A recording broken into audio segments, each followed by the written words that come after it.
Welcome to the Deep Fix podcast. I'm Alex Olshansky, your host.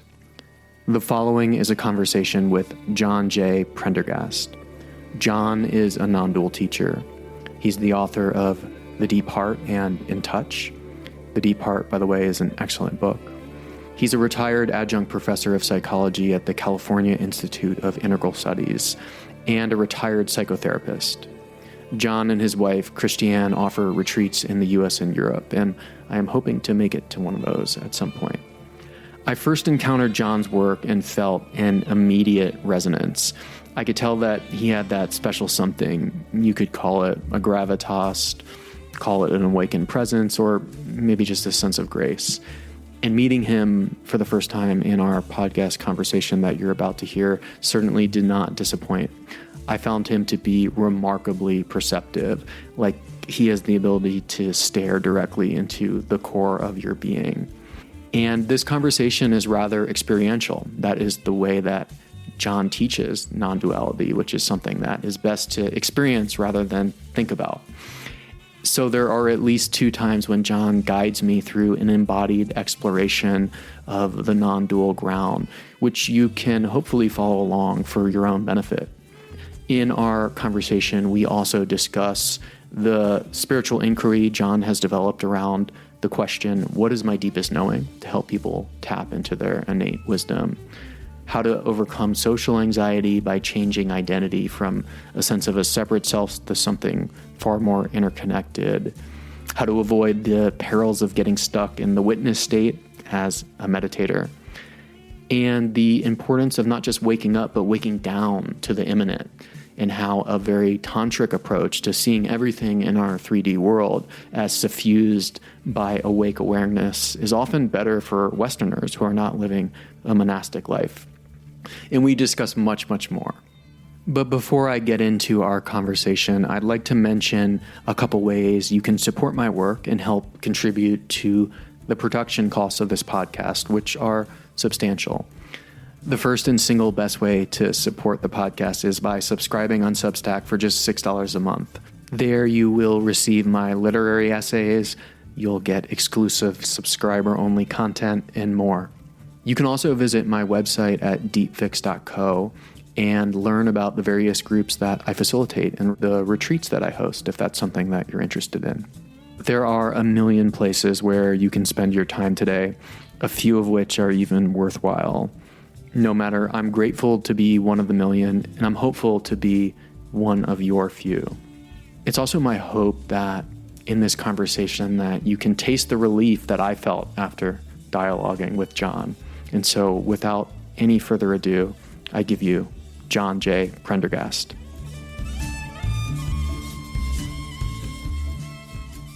John, welcome to Deep Fix. It's so lovely to be with you. Oh, great to be here, Alex. I've been an admirer of your work for some time, and what I find really interesting about you is that you have the background in psychotherapy and dharma, non-duality, embodiment, and so there's this really beautiful convergence of so many things that I'm interested in. And I thought before we begin, it would be really interesting to hear about what initially set you on this path of the Dharma, if that's even how you think of it. Well, it's actually hard to know what set me on the path. It feels like there was, when I was a boy between 10 and 13, when I would go to bed, I would fall into an altered state of consciousness, often feeling an infinite expansion of awareness. And I had no idea of what it was. Infinitely large, infinitely small. And then puberty hit and all of that was forgotten. And I got interested in sports and cars and girls. And then I started in my late teens reading some of the yogic literature, Autobiography of a Yogi and Ramakrishna. And when I was 20, I started TM. And really in my first few meditations, kind of that sense of infinite open awareness became accessible again. So that was really the first formal meditative practice that I had. And I continued that for 10 years. I became a TM teacher in the Bay Area. But I never felt really authentic teaching it. I felt like I was just a beginner, and realized I needed a teacher, and began to really be open to that, and left the TM movement, studied with a well-known Indian teacher for a while, and a series of dreams and visions. Nisargadatta Maharaj. I met Jean Klein, the European sage in the non-dual tradition in the early 80s, in my early 30s, and really felt like I'd met my teacher. And he was a very important guide for me, during which time I was in grad school studying transpersonal psychology, getting my doctorate. There was I was exploring two lines, one of psychology, depth psychology, one of spirituality. And at some point in my early 40s, they converged. I couldn't distinguish, ordinary experience from non-ordinary, spiritual from non-spiritual, unconditioned from conditioned. It just all began to blend as the same thing. Then Jean passed away. He retired, passed away. I met Adyashanti in the late 90s, studied with him intensively, 2001 to 2006. His presence in teaching had a very strong catalytic effect, and the openness here of mind and heart and body, and had my own practice, private practice during that time. And so there were a lot of different influences, I would say. And mostly it was just kind of being open and listening to a deeper truth, a deeper way of knowing, and trusting that and following it. And so, I've read about Jean Klein, and I think I was actually first introduced to him. He was of the Advaita tradition. Is that right? He was Advaita, non-dual Vedanta, but he was also very influenced by Kashmiri Shaivism, the Shiva Shakti tradition. He felt there was a kind of certain dryness or emptiness in Advaita, and he was a medical doctor, a healer, a musician. He loved beauty. He was a lover of life. He's inculcated with the French culture, even though he was Czech originally. And I think he found in the Kashmiri tradition this kind of radiance and luminosity. The immanent quality was more strongly articulated, and that really influenced his particular form of non-duality. So he brought in a body approach, the subtle sensing of the body, opening up of the body, really accenting present sensory experience. And of course, that was an influence for me as well. And do you, John, consider yourself an Advaitin or more of a maverick, drawing from multiple traditions? It is curious to see just how all these there's so many different schools. And this might sound, for those who are unfamiliar, some of these words might sound a little foreign, but it is always curious to hear. Well, it's a good question. I don't actually identify anymore with a particular school. I could say I've been influenced by, or I've grown up through particular lineages or traditions, but I don't, strictly speaking, consider myself Advaitin or, a Kashmiri Shaivite or any of that. All of those are kind of influences, along with my Western psychological training and my own spontaneous sensitivity. All of those have kind of blended into, I would say, a kind of unique synthesis. And and they're Buddhist influences as well. I'm certainly been strongly influenced by Buddhist teachings and teachers along the way. So it's kind of a blended approach, I would say. Yeah, that's really beautiful. And one thing I was struck by in your book, The Deep Heart, was you mentioned that after having perhaps what was an awakening experience when you were rather young, you then realized there's still this lingering social anxiety out in group context. And was that what actually, I would love to, one, just hear more about that. And I'm also curious if that was what led you to become a psychotherapist. Well, first of all, I would say there wasn't an awakening early on. I would say there were probably little glimpses happening in my 20s. And I could sit for long periods of time with relative quiet and peace and tranquility. But it wasn't transposing to my relational field. And so I'd be happy on retreat or sitting at home, but, anticipating meeting someone new or having a difficult conversation, I was anxious and I was curious about that. I realized I had more work to do. and it wasn't going to happen just by sitting and meditating. So that was an incentive. There were other incentives too. I wanted to be of service. I wanted to be able to help others. I wanted to make a living and be self-supporting. So I tried a year in law school to be an environmental lawyer. I've been a strong environmentalist from early on. It was like, this is not it. I could do it, but this is not it. So I thought, well, let's try this strange little grad school in San Francisco, the California Institute of now Integral Studies. And there I found kind of a home, because they were open to more Eastern influences in psychology, transpersonal psychology. So I felt it was compatible with my own unfolding kind of spiritual quest. But it was definitely, that was one of the variables that led me into psychology, was self-healing. Self-healing, yeah. How did you overcome or work through some of the social anxiety stuff that you were facing? Well, mostly I discovered I'm not who I think I am.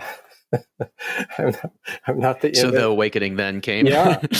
Like taking myself as a separate self is illusory, very compelling and deep tendency, but it's just not true. And the more the kind of transparency of the egoic self was seen through, like this is really, nothing substantial, kind of a placeholder, the less concern there was about what people thought about me, and the more natural trust that came. And also there was, I must say, I had a lot of self-doubt.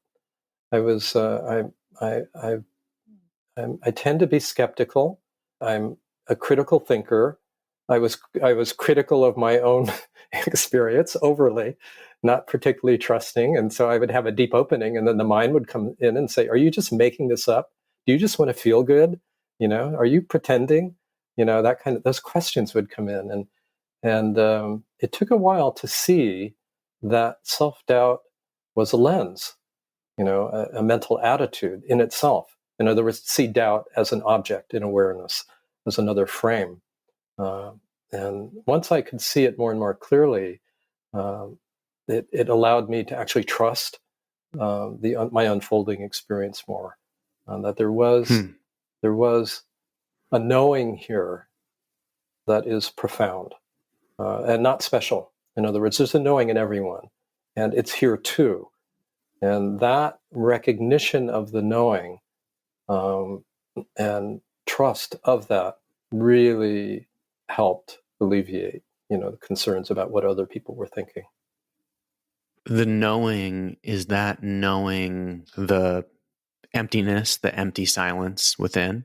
Yes. That sense which is awake and yet like intelligent in a primordial sense. Yeah, you speak of it as you name it, don't you?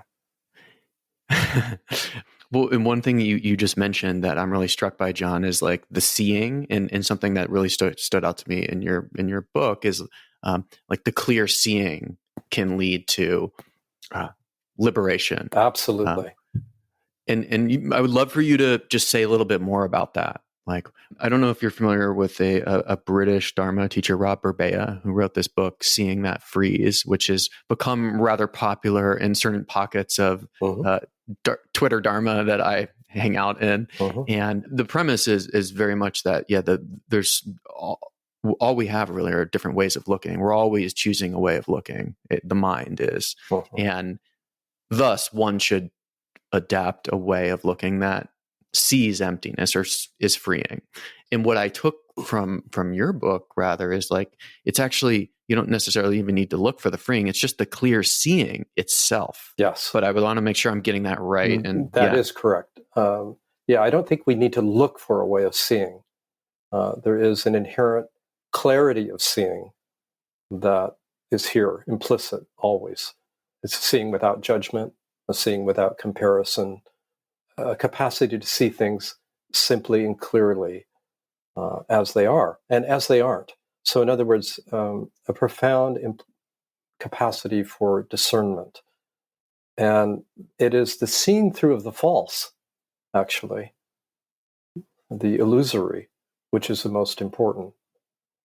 And when there is a seeing through of what's untrue, what is true just naturally unfolds of its own. It doesn't need to be asserted. It doesn't need to be cultivated. It's a natural upwelling. And this is proven to be true in my own experience and those that I work with again and again. So for that reason, I've developed a form of meditative inquiry that really asks the question, what is my deepest knowing about whatever, an essential question or about a belief, and not going to the mind for an answer. It's like, be still, drop in the question, what is my deepest knowing? And then just being receptive and open. And just in that openness and that willingness, first to not know, right?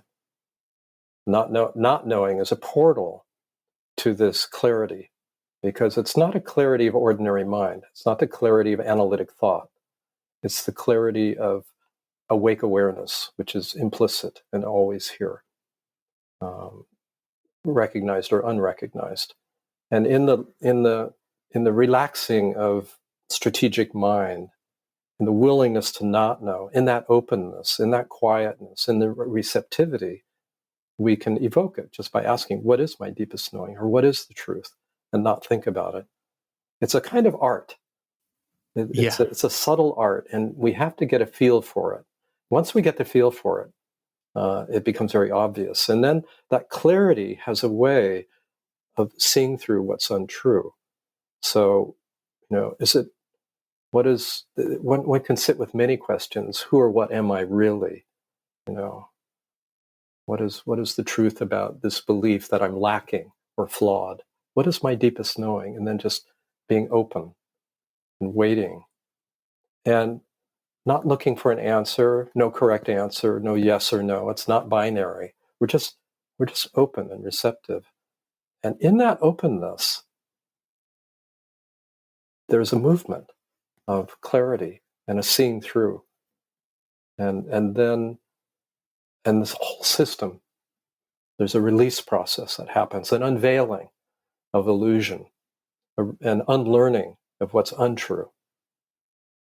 And in that kind of openness, we could call it emptiness, we could call it openness, we could call it empty openness or open emptiness, shunyata, to use a Buddhist term. We could call it empty, we can call it full. It has both valences. There is a movement of inner wisdom or heart wisdom. Call it prajna, call it rigpa, whatever we call it, it's here implicit in each of it.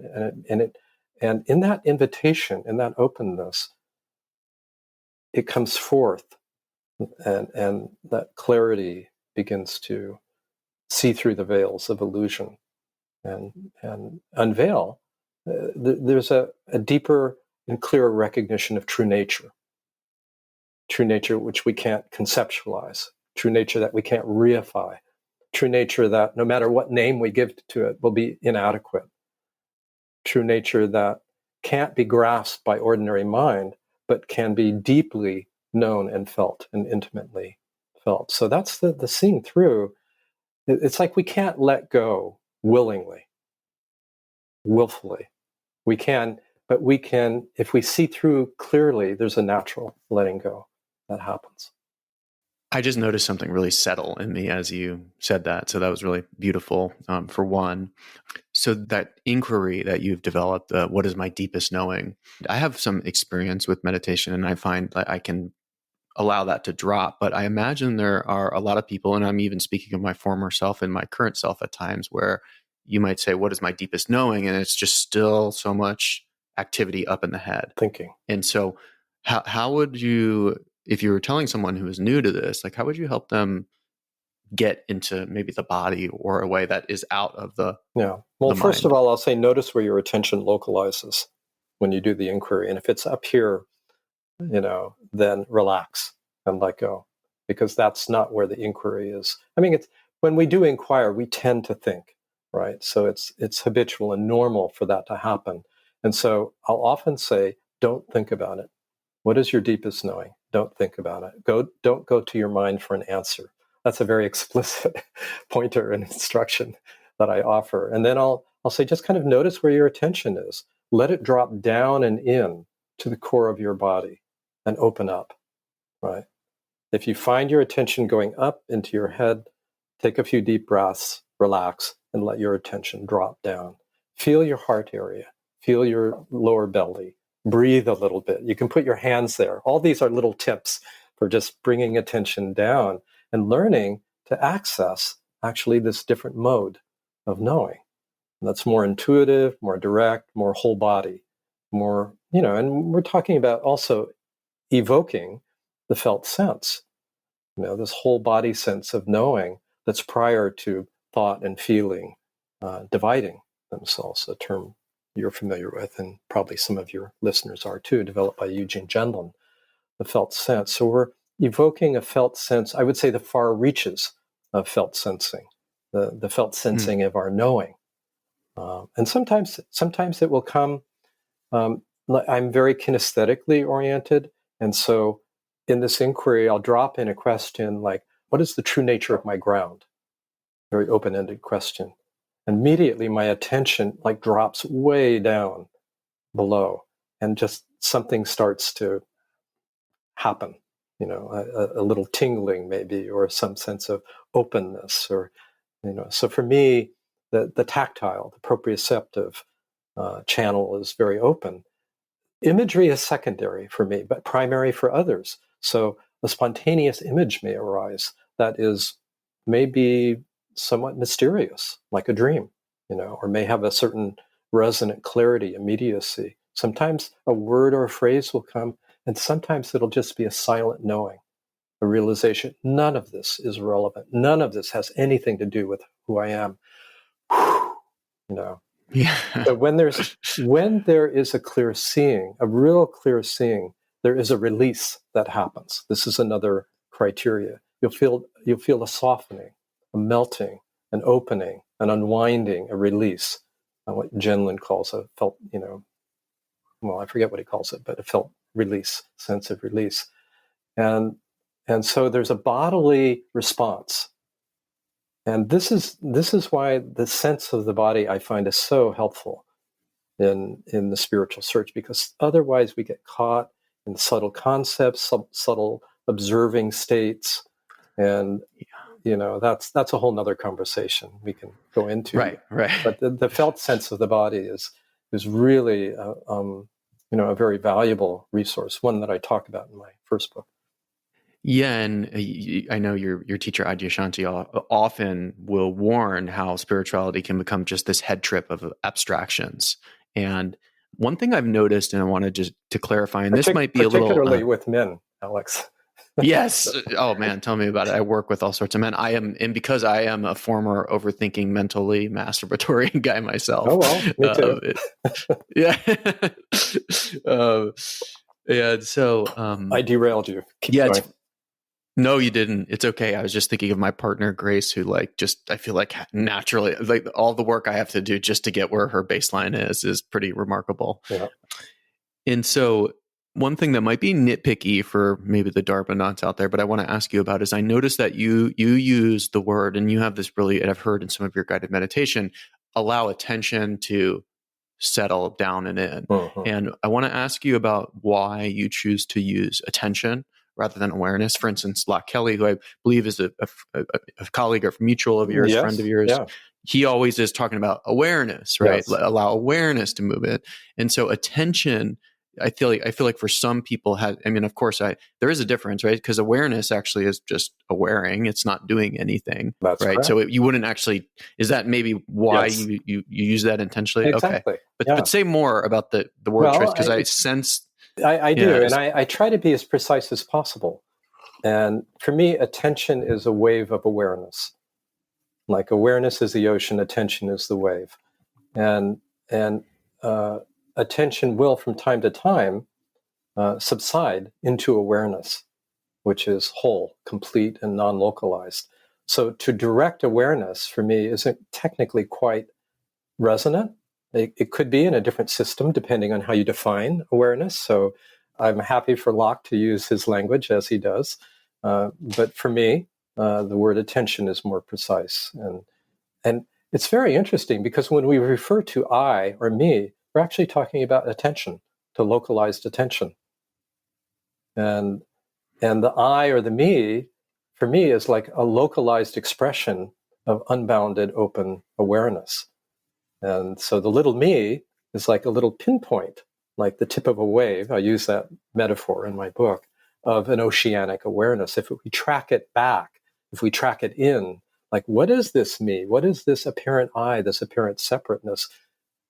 We can't find it, but it has a little Right. quality of luminosity. There's like a golden thread in the me. If we follow it back, opens up to source. And so this is why I distinguish between attention and awareness. Yeah, that pinprick you mentioned it's super interesting when you almost exhaust the inquiry and then you find that there's just this sort of aware seeing, or at least that's where it seems like. And yet, as one says, you really have to do that for yourself over and over again, or at least I found I had to just continually look. And I'm wondering, how do you orient around looking for the looker? Like that phrase, which sometimes can really trip people up into abstraction. Well, it's actually a very important pointer, and one that was had a profound effect on me when I first encountered it in the book "I Am That" by Nisargadatta Maharaj, which came to me after I had a dream of Nisargadatta, who I didn't know who it was.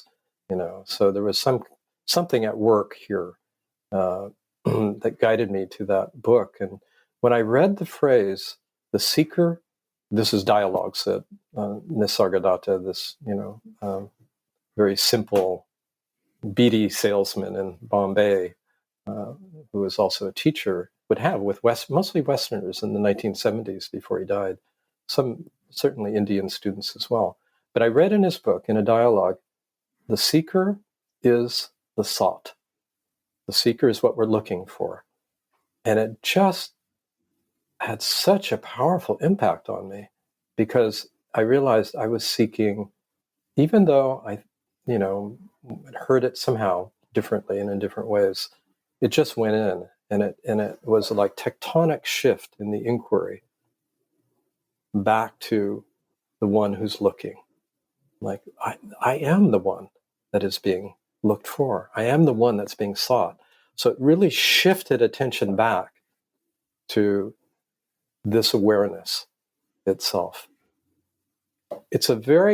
This inquiry is very subtle because it can't be done with ordinary mind. If you're hammering away with the question, who am I? Or what am I? It won't work. And certainly making affirmations, I am this, I am that, I'm unbounded awareness, or even negations, I'm not this, I'm not that, all of that stays on a conceptual level. So it's much more, I have found, and maybe this is just true for me, a kind of feeling back, a relaxing back. There's a sense of I. We just feel into I. And rather than going out with it, it's much more of a I. And of course, it's not verbalized that way. I'm just verbalizing it for our conversation. It's inwardly. Yeah. And at some point, even the word falls away, and we're just relaxing back into the sense of being. And the local sense of being unfolds increasingly. And it's like, oh, this. Yeah, and I think one thing that can happen is like that this is so sweet and so peaceful that like the mind can grip towards it and want to be like, oh, what? This is it. I found something. Or should I stay here? How do I stay here? Right. And so of course the mind wants to grab onto it, retain it, and the mind wants to make it into an object, into something. And as soon as that thought is like, oh, I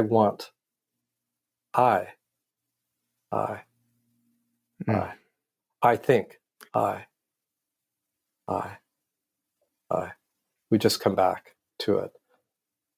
It's a subtle kind of practice. Now, one interesting point here is, and this is something that took me really I write about this, and it took me quite a while. I needed actually the help of my teachers to see through, is that this can easily reify into, I am open awareness. I am the unconditioned observer. Just a very subtle duality of an observer that has no quality other than noticing what is noticed, but still a noticer, an observer, and something noticed.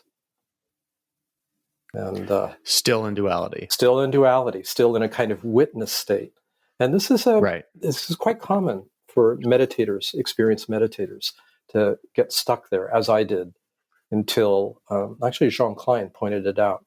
The witness trap, as it's known as, right? That's right, trap of the witness. How did he point you through it? Well, I mean, first of all, he named it. I was asking a question when I first met him, because I had been an experienced meditator. I was asking about this witness awareness.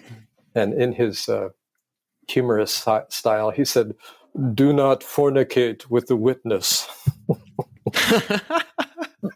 This is, English was his fourth language. So he would use it in a very creative and unexpected way. It's like, don't get stuck there. Don't take yourself as that. So it was like, wow, he's right. So that, it was like, this had never been pointed out to me before, the witness trap, so to speak. But it actually took my first retreat with Adyashanti for that to crack open. It was like a skylight, like there was a lot of light coming in, or like a very thin haze, like there was a thin veil there, and I knew it, and actually it was just being with Adya, it just cracked through. There was a realization that there was no boundary, no separation in this awareness. That happened very quickly on the first retreat with Adya. Was that in one particular moment? Yeah, or was it like a big bang type moment? It was, yeah. Yeah, there was in seated practice? I was in a group with him. We were having a conversation. This happens differently for different people, quite unexpectedly. I'd been on retreat for 3 days, and it was a small group. It was a private retreat back in 2001 in the Eastern Sierras. And I write about this in the Deep Heart, but there's, a little voice said, just finish me off. Like I'm done with all this. And I'd never heard that voice before. I'd never had that thought before. It was just a quiet little voice. And I shared it with Adya. He said, "What's unfinished?" I said, "I don't know." He said, "You're done. And you're done." And we're just looking as you and I are looking. And it's just, I could see through him, like just infinite looking out. And then immediately, same here, infinite awareness looking into the eyes of infinite awareness. It was very, very striking. It just kind of cracked through some subtle sense of separation. And that initiated a whole nother process. It wasn't like it was done. It was like that was the first clear awakening. It kind of cut through the mind's sense of being a separate observer. But it needed to, over the subsequent years, drop down. This is the embodiment process, and work in the area of the heart, and continue dropping down and work in the area of the hara. So more and more, this awareness imbues the body mind. And for me, it's an open-ended process. It's different for different people, and it's not going to look the same for anyone. But that's how it's been here. That's wild. I think I have some chills from that. Maybe explain to folks what briefly, it doesn't have to be long, what the hara is, just who might not be familiar with that term. Hara means belly in Japanese, and so I think it's defined a little differently in terms of its localization. It seemed to correspond with the lower dantian in Taoism. That would be the center of the hara, a little bit below the navel and in several inches into the core of the body. I use the hara to mean the whole belly area from solar plexus actually down into the pelvic bowl. So it comprises, for those who are familiar with the chakra system, the lower three chakras, the solar plexus, the sensual sexual center, which is very close to the dantian in Taoism, in the lower belly, in the genital area, and then the base of the spine, which is the root chakra. So this is, for me, the kind of whole area of the hara. So it has discrete subdivisions too, and I work a lot. As I mentioned before we began, I'm working on a book on opening to the ground, to the deep ground, and a lot of that work is really in the pelvic bowl, at the base of the spine, the lower half of the body, the whole sense of underground space, our connection with the earth, and more beyond. So there's a profound depth, and the area of the ground is one that is not, in my experience, well described or articulated, and often avoided in many spiritual traditions because it's instinctual, it's unconscious, it's messy. It doesn't conform with our ordinary ideas of what spirituality is about. But if we're interested really in living not only with a clear mind and an open heart, but a really open body, a profoundly open body, open to fullness of life, then this process of awakening embodiment has a lot of different movements, a descent to it that's very important to honor. Right. Yeah. You talk about that there's the waking up movement and then the waking down. Yes. Right. And this maybe this sort of, maybe if it say a little bit more about that, the path of transcendence versus the path of immanence, and how you see, because it feels like what you're really doing is filling a gap almost in the spiritual landscape that is maybe confused or just not as holistic as it could be. Tell me. Yeah, I have that feeling that there's some important learning or unlearning to do in this area. Waking up, waking down. I mean, so often the contemplative paths, particularly Indian ones, have a transcendent accent to them. So it's really about, I'm not this, I'm not that, I am the totality. I am Brahman. I am unbounded, pure awareness. And that is a very powerful and important movement to realize I'm not limited by or to anything. I am free of all forms and all conditions. That's what I experienced when I was with Ajahn on the first retreat. I'm not my story. I'm not my image. I'm not anything connected to that. I'm not. But can easily fall into a kind of subtle dualistic mode. So in a sense of distancing from ordinary life, from relationship, from the body, from society. And that's a transcendent approach. And so that opening is very valuable, but it really, in a way, it's the first step to a descent of awareness into the human experience, to a full embrace of the human experience, to a real landing here in the poignancy of being human. Because many spiritual practitioners, and I would include myself in this, were looking for a way to get out of here because it's just too hard. Right. It's just too painful. It's too difficult. There's too much cruelty and suffering. So how do I get out, and so that I feel free of this? But it never works, really, because it's only a partial. It's escapist, ultimately, and partial. And so the invitation, actually, and the deep, I think, the Dharma, if you will, to speak in Buddhist terms, is to really land here in the fullness of life and fully embrace it as it is, and the poignancy of life, the bittersweetness of life. And so that's the immanent approach. It's like everything. The body is sacred.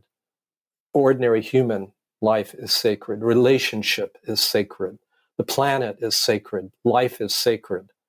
And to feel that, to realize that in our bones, in our very core, because and I mean it literally in a way. It's like to realize our cells are made up of that, our bones, our tissues, and when we sense that in a very intimate way, it transposes. We feel it, beyond this particular body, other bodies, other sentient beings, other non-sentient beings, all forms, feel more and more suffused with the light of awareness. That's the immanent approach, and more challenging, and I feel also more appropriate for Westerners. This is a more tantric approach. Tantra is more accenting immanent, and for me, it's a welcome antidote to more heavily accented transcendent approaches, and necessarily the descent has to. It's embracing and including everything, embracing heartbreak, embracing our sense of deficiency or flaw. These tend to be more heart-oriented. It embraces our personal will and interpersonal power dynamics and how we abuse power, so terribly as human beings. We have all this knowledge that's generated power and so little wisdom on how to use it. I mean, to me, this is the crisis we're in. It's always been true for humans, but now we've amplified our power and exceeded all these planetary barriers and boundaries and creating a crisis we've never seen before because of our own undeveloped, immature relationship to power, our sexuality, our sensuality, the pleasure relationship to that, relationship above all to safety. What is safety? Safety for whom? Now we're getting into survival issues and relational dynamics, fear of abandonment, fear of engulfment, fear of fragmentation, existential issues. Like, what is the ground? What holds me, if anything? What is the foundational, in my life? So these are all, psychological and existential dimensions of the descent of awareness more and more deeply into the body. And there's so much that I appreciate about what you shared there, and particularly how we're in this facing these meta crises as the result of abusing this just tremendous power and gift we have, and yet, but rather than maybe going down there, I am struck by just this sense of ground in this latest project that you're working on. And I want to go back to something you said before we started recording, which is that right when you met me, you had this way of just being like, hey, there's something really ripe in you, and yet there's something that hasn't fallen through. And so I would love to hear just more about what did you feel, or what are you noticing? And yeah, maybe we can explore that a bit, because that could be, I could use myself as a guinea pig here. Yes, good. Yeah.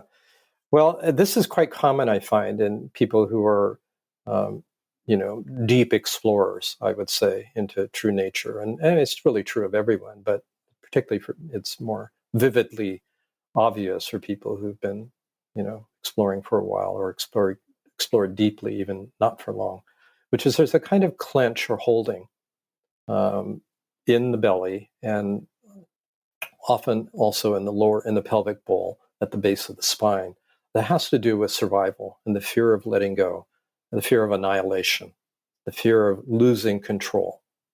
There we go. We're getting a little response there. Right? So when I sat with you initially, I felt that. I feel a lot of clarity and openness, and then I could feel a little clench down there, some resistance or some holding. And so here's how I work with it, and we can do it just a little 5-minute thing here. So the first thing I do is just like to become aware of the sensation of that. Any little resistance, any holding, any clenching. So kind of take a minute and just notice that. And for those who are listening, you can follow along in your own experience. Because there was something that responded. Yeah. Okay, good. And then we just take a breath and let it go and rest back into a sense of more spacious, open awareness. We take a few deep breaths. We let go of trying to figure out anything or attain anything or get anywhere. There's a relaxing and an opening back into a sense of more spacious, open awareness. Mm-hmm. You have a sense of that, Alex? I do, yeah. There's a sense of emptiness at the back and in the back body and around, and more space. Good. So from this sense of more spacious awareness, we welcome the area of contraction or resistance without any agenda to change it, just to get to know it better, just to be intimate with it. And then we just notice what happens. There's like this little almost dance or push and pull I can feel, like almost like a greeting. Mm-hmm.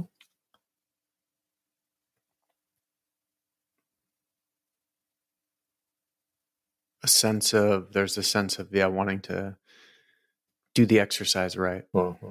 Yeah, of course. You welcome that too. There's already a shift happening. What do you notice? There's a feeling of, I want to say, grace or maybe even sorrow that's sort of just washing over. I feel it. I notice it in the face. Yeah, I think the sense that there is a lot of constriction, like you pointed out, and just a lot of trying, a lot of earnest efforting, Yeah. Good. Just allowing that, welcoming that. Nothing to do here.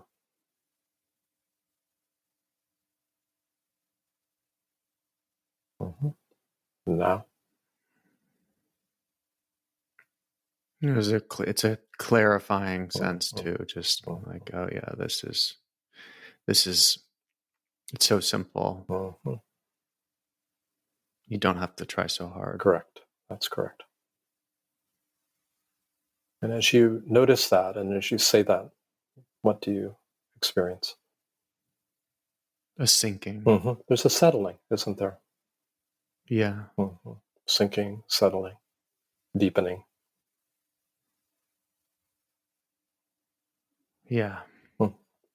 So this is it, really. It's this simple.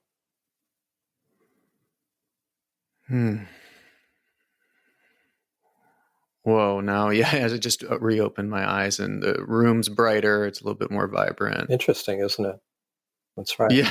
Yeah, the senses are clearer. The visual sense is clearer. More luminosity. Yeah. Yeah, it has almost that post late night or journey glow that you have in the afterglow of the morning. Just exactly. This is the system. Wow. This is yeah. The system is more. That's amazing. The system is more open, and that allows life to move through more clearly. And so this work around the ground and having things settle, was this something that you really have just developed through years of working with people on your own, or is there a particular fusion of psychotherapy that you're incorporating here?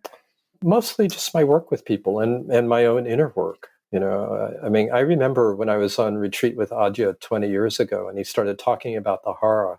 This is like the light went on, like another light went on. It's like, oh, this is really what I need to be clear about. This is like the next step of this movement of awareness, of descent. So, but there wasn't much instruction beyond that. It was just, so a lot of it has been just in the unfolding, the deepening of awareness here. And then because of my sensitivity, I can feel it with others as I did with you. And then kind of developing an approach that is working, what I call welcoming from presence, which is different than sort of ordinary psychological work where you're entering with your mind, even a well-intentioned mind, because often the mind has an agenda. to fix or change or get rid of the experience in some way. And that always engenders some kind of resistance.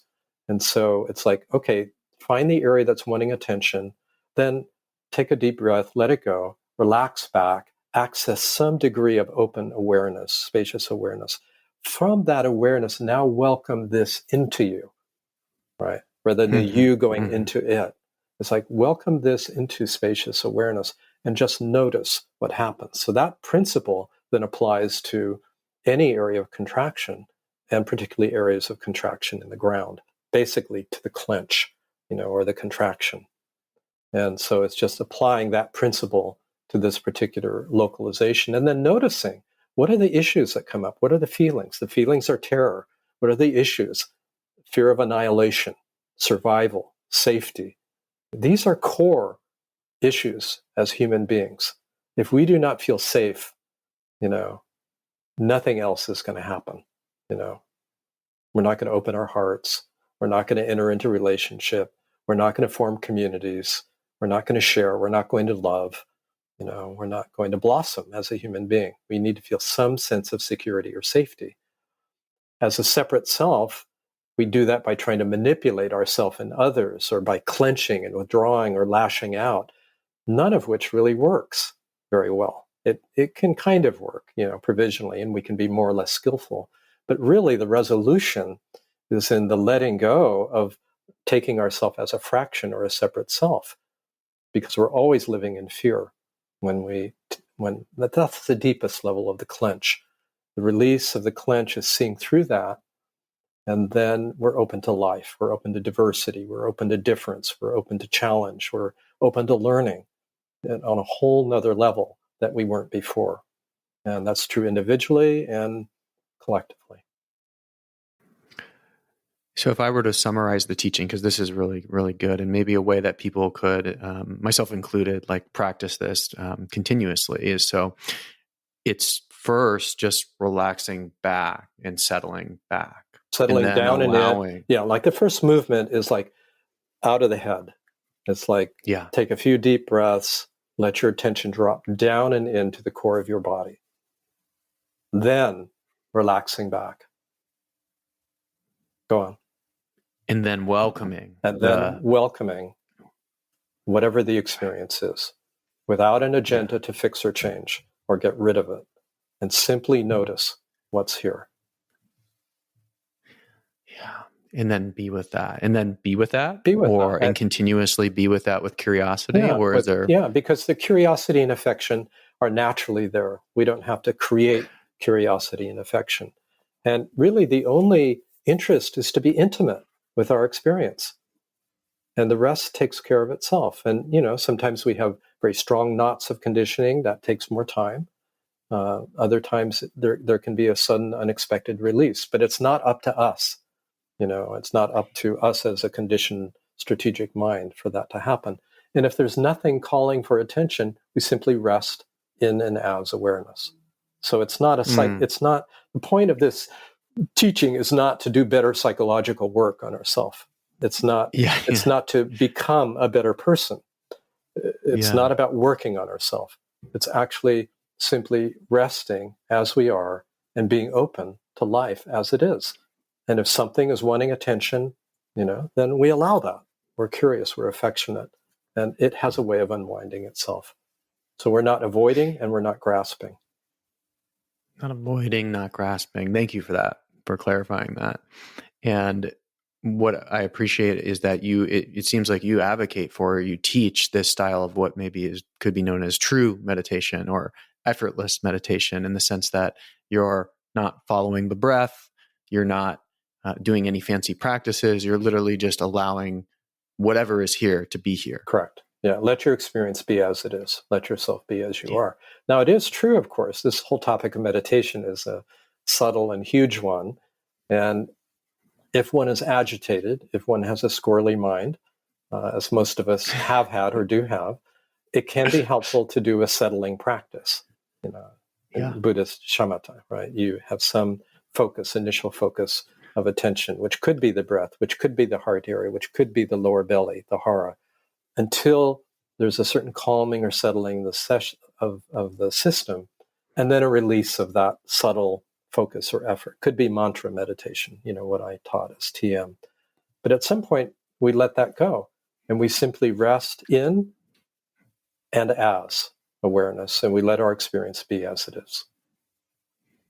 And so what would you say to people who are, curious, maybe into hardcore Dharma, who want to study the jhanas, and to study all these different, deep states of absorption and whatnot? Is that something that you feel is complementary? Perhaps maybe a confusion of the modern man who's into awakening and sees this just as a series of rings to climb? Because the non-dual, like the more Advaitin approach, would just be like, why effort, right? It's a good question. And I have not done jhana practice, and I'm not that familiar with it. So I want to be very cautious here and respectful of different traditions, because I know the Theravadan tradition, while it has kind of beginning and intermediary levels of mindfulness, has very profound levels where distinctions between observer and observed fall away, and that is part of that advanced teaching in that tradition. Yeah, and I respect and honor that. And if one is called to do that, if that's really one's heartfelt calling, then by all means, that's appropriate. Is it necessary to cultivate these very fine states of consciousness or attention? It's not clear to me that it is. For me, they can be cultivated. One can also get trapped in being a subtle doer, trying to achieve or become something, an arhat, for instance, right? Right. In that model, or a bodhisattva, or and whatever the sort of apparent end goal is. Fourth path, yeah. And that's a trap, no matter what the tradition is, whatever the contemplative tradition is, Buddhist, Taoist, Christian, Judaic, Islamic, whatever. Just because human minds tend to be goal-oriented and get into a doing mode to try to achieve that. And that's such a subtle and powerful trap to get lost in. And so the antidote to that is really effortlessness, and the realization it's not about becoming something. It's simply about recognizing what's already here and true. And for me, this, for whatever reason, is the most resonant approach. And if it's resonant for others, then it's worth following. And if it's not, then don't. There is something, I do jhana practice and found them useful, but there is, I think, once I get really steeped in to, let's say, non-dual practice of effortless awareness, there is something that is there is a shift, right? That happens in mindset. And yet, I guess in a certain sense, you could say in a true non-dual fashion, you'd want to have less divide where it wouldn't matter which practice you're doing. However, I do find there's something, at least for me personally, like where discovering these more non-dual oriented meditation approaches like yours, like Adyashanti's, which are just, there's nothing to do, just be. You're already here. Like that, there's something just so relieving. And you just felt it as you said it, or I felt it as you said it. Just be as you are. Such a relief. It's such a relief, especially in our hypercharged world. I mean, just so many of us, we spend so much time online. There's a lot of stuff happening. Our psyches are bombarded by so much, and then so on top of that, even to have another thing to sort of do can feel like a lot. And yet, I wonder, and this is where I guess maybe one question for you is like, I started in a more Theravada Vipassana sense where I learned to follow the breath. And I'm very grateful for that because there was some training of mind that took place. Right. And so I feel there's sometimes with the non-dual traditions, like I wonder, and particularly I think about some of the men I work with who are, they can't, the just sitting might be just where I'm at in terms of a practitioner and being able to work with that. But I am curious, like you mentioned, just, for some folks are depending on a squirrely mind, having some settling practices. let's say you're meeting someone who is that typical male who's really up in the head. Would you have them just sit and explore that way, or would you offer some sort of settling for practices for a while? I mean, I do. If it's on a retreat, I share what I just shared with you, that is to say, but I don't accent it. I just say, if that works for you, or if you're new to meditation, here's what I'd suggest if your mind is unsettled until you feel a sense of settling. It's a kind of hybrid approach, but I don't spend time with it. I spend time accenting effortless awareness, just because that's so many people are putting attention on, the focused rather than open awareness. But when I'm working with people, that's retreat. When I'm working with a group, online or in person, when I'm working with someone individually, I'll definitely encourage them to let the attention drop down and in. It depends on what their motive is for coming. If they're, because I meet people where they are. I try to meet them where they are and follow what's naturally unfolding. But clearly, I think what I want to say about this, Alex, is there are pitfalls in either approach. You have a pitfall of what I would call the progressive approach, where you're developing finer and finer states of attention and openness, and because you get into, it's endless. You can just keep refining that. And you don't have that sense of palpable relief that you just modeled for us, and that I felt like, whew, right? Yeah. I really felt sense of relaxation in the core, because there's some subtle striving and goal orientation going on. So that's the trap of the progressive approach, any contemplative, Buddhist or otherwise. Then the trap of the direct approach, like just recognize who you are, effortless awareness, very often stays stuck on a mental level. You can get that cognitively pretty easily, and I understand. I'm no one, I'm nothing, there is no separation. I got that, and it's like all up here. And you can tell yourself and your friends, stories about how awake you are, and just be spinning your wheels. That's an easy place to get stuck too. And if that's true, and I'm working with something, I will definitely point out, this is on a conceptual level only. Get real. Right. Yeah, get real. And that's where a teacher can be helpful, and I that's another whole kind of story. And I know we're getting near the end of our conversation here, but teachers have their role to play, not as, gurus to bow down to, not people to give your power to or your authority to, but seasoned guides who can help, point out where we may be unclear or stuck within ourselves, and sort of give us a little direction and nudge in the right direction. And then that role is played and no longer needed, because really this is a movement towards inner authority and autonomy, and opening to an essential life. And so a teacher can be helpful, but some people manage without. But I have found, and it's been true for me, having a seasoned guide along the way can be helpful. Oh yeah, so helpful. I mean, I think that one thing that is amazing about our age today is that you can go on YouTube or podcasts. You can access all these amazing Dharma talks and teachers and traditions, and a lot of people are awakening just without ever actually meeting anyone. That's true. And yet, I have found that whether it's having just a therapist or a coach is just so important, especially as you go deeper into this sort of dark territory of which is usually underneath some of these beliefs and patterns. And so, we are getting towards the end of the conversation, John, but maybe I just have two more questions for you, and I want to be mindful of your time. But on this note in particular, like you wrote a book about the intersection of psychotherapy and non-duality. Yeah, I would love to hear just like how you weave that into your psychotherapeutic work. And I have a lot of listeners who are therapists themselves. And so maybe the question is like, how do you weave that into that client work? Well, it's really been a long, slow process. And the most important, the weaving, I would say, happens of itself.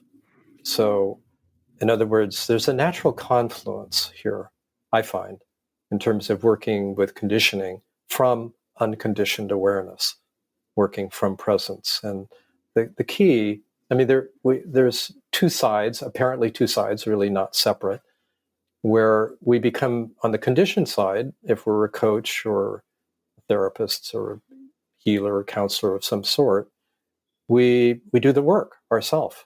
We get to know our own body mind. We get to develop the qualities of honesty and vulnerability, a willingness to be with our experience as it is, rather than trying to avoid or manipulate it.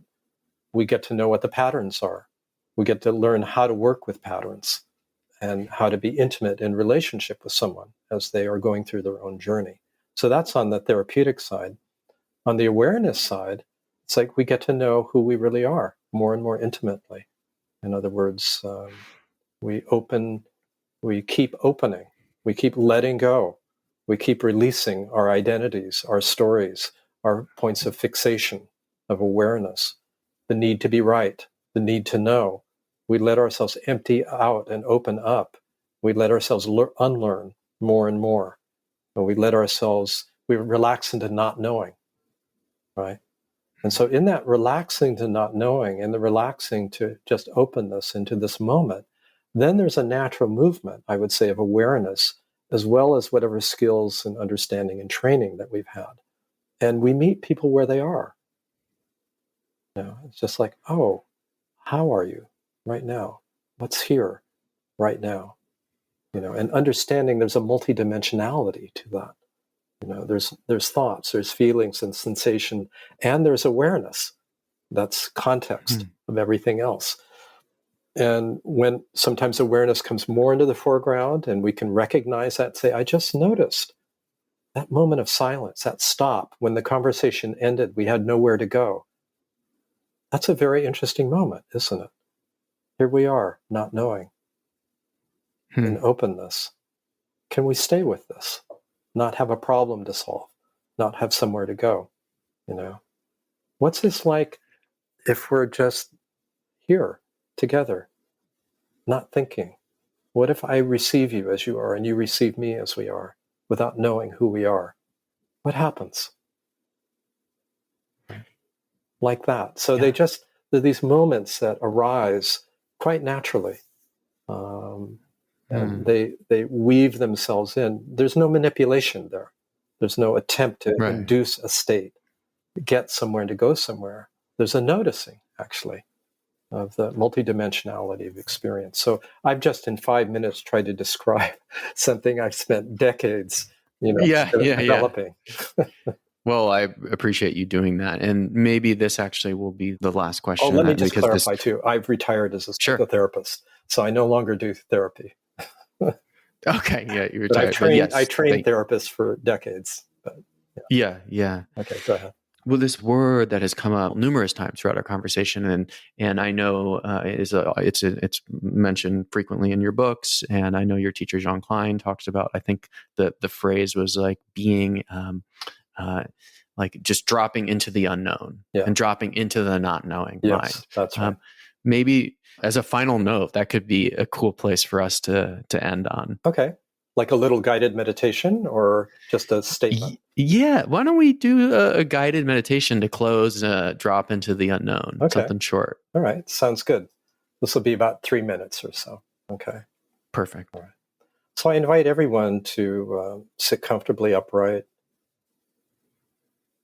close your eyes or leave them slightly open, and take a few slow, deep breaths.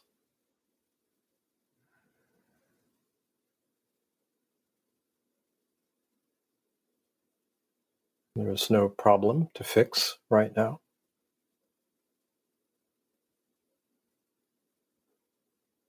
There's nothing to attain or achieve.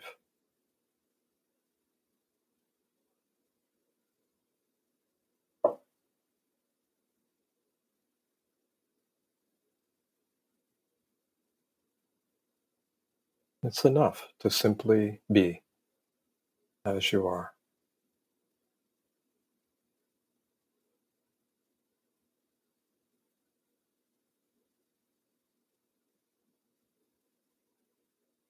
Allowing your attention to effortlessly drop down and in to the core of your body.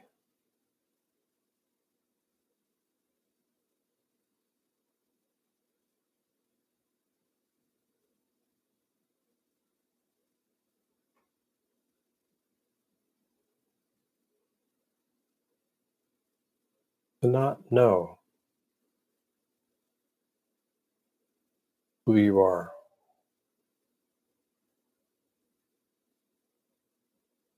or what this is.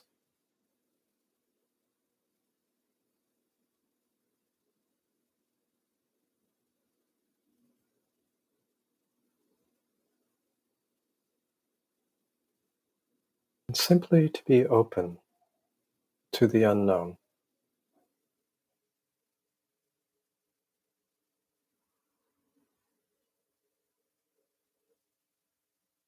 Relax the grip.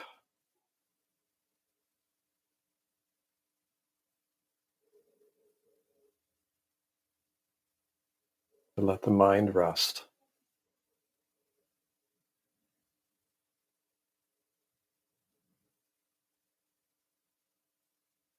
To be in and as the unknown.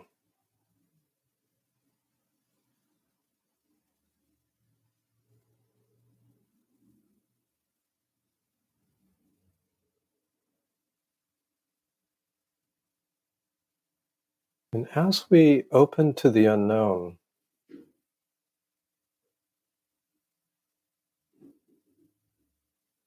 we open to life in all its dimensions.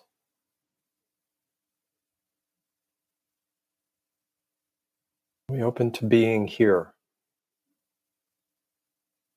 just as we are. Available, intimate, open.